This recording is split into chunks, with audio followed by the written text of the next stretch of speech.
measure on the November ballot getting a lot of attention is Prop 56, calling for an extra $2 tax on every pack of cigarettes and other things you smoke as well. Yeah, so you've probably seen the ads for and against Prop 56. Both sides have been spending a lot of money on TV commercials, so much so that the spots are sometimes running back to back. Prop 56 diverts 82% of the new taxes to line the pockets of wealthy special interests, like insurance companies, who don't have to help even one more patient. Every state that significantly raised tobacco taxes has reduced youth smoking. Please vote yes on 56. They can use the new revenue to enrich their top executives, and there's no requirement to treat even one more patient. Follow the money at noonproposition56.com. I do everything in my power to stop people from smoking, but that's not what Prop 56 is really about. You know, we didn't have to show this because in the commercial break just now we were running some of these. Yes, all right, to put it all in perspective, New York has the highest cigarette taxes, $4.35 a pack. The national average is $1.65. Here in California, we're well below that at 87 cents a pack, and Missouri is the lowest with a 17-cent tax. So this is the most expensive ballot initiative on the ballot this year. Joining us to discuss more on the yes on the Prop 56 side, we have Robb Korinke, and on the no side, we have retired ATF agent Damon Alexander. Thank you so much for being with us this morning. Let's begin. As far as those who are in support of this ballot measure, what is it pushing for, and what will we get out of it? Well, as you outlined, it's a $2 proposed tax on cigarettes in California to bring us up from the 87 cents that it currently is. Importantly, Prop 56 would also extend that tax to electronic cigarettes, e-cigarettes, or vaping. Those are currently untaxed, right? And that's very important because e-cigarettes are becoming a critical gateway for youth to start smoking.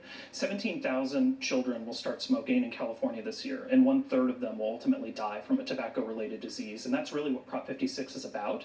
It's about trying to prevent youth from starting to smoke. 90% of smokers start as youth, and tobacco remains the leading cause of preventable death in California. It kills more people than car accidents, guns, HIV, AIDS, illegal drugs, all combined. All right, so Damon, who could be opposed to that?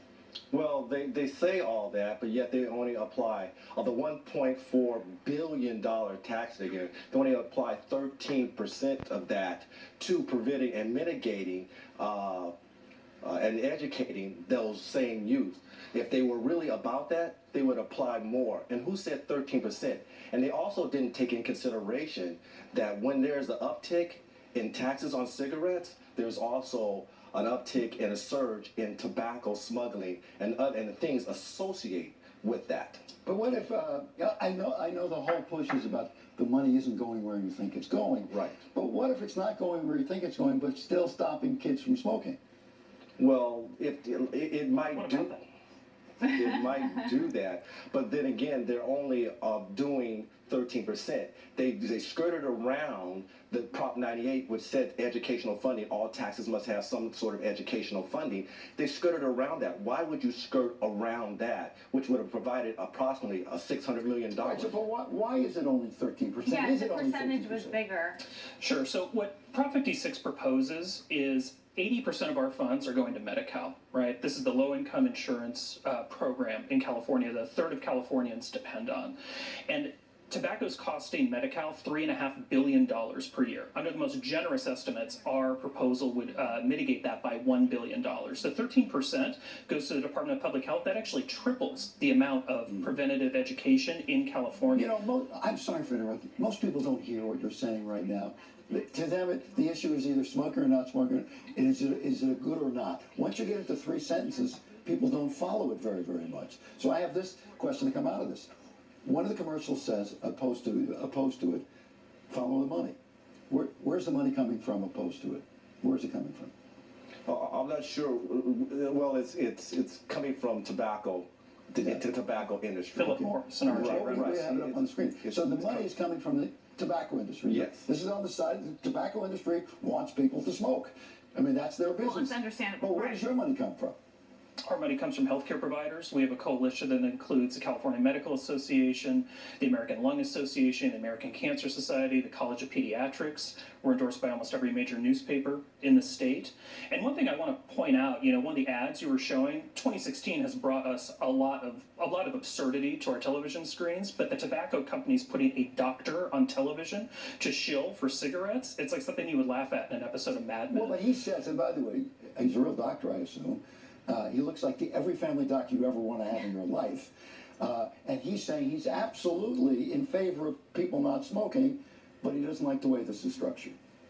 Yeah, well, I think what you might also want to know is that that retired doctor is also a member of his Republican Central Committee. He's a partisan activist, and he is very much an outlier in his community. Again, the California Medical Association, the College of Pediatrics, a list so long of school board members and physicians across the state that I would take all of our time if I were to list them. What about the insurance companies? Aren't the insurance companies going to get that money? Well, this is, the substance of what their ad is trying to say, that it's going to somehow enrich big business, and it's a little bit ironic that big tobacco would be pushing that line.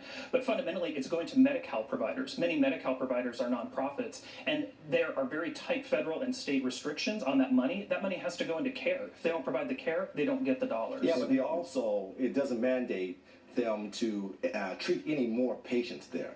So if you don't treat any more patients or expand your patient base, then where's all that extra funds going? And like I said before, program that's significantly underfunded. Like I said before, it doesn't take into consideration when there is an uptake in a taxes, a $1.4 billion taxes.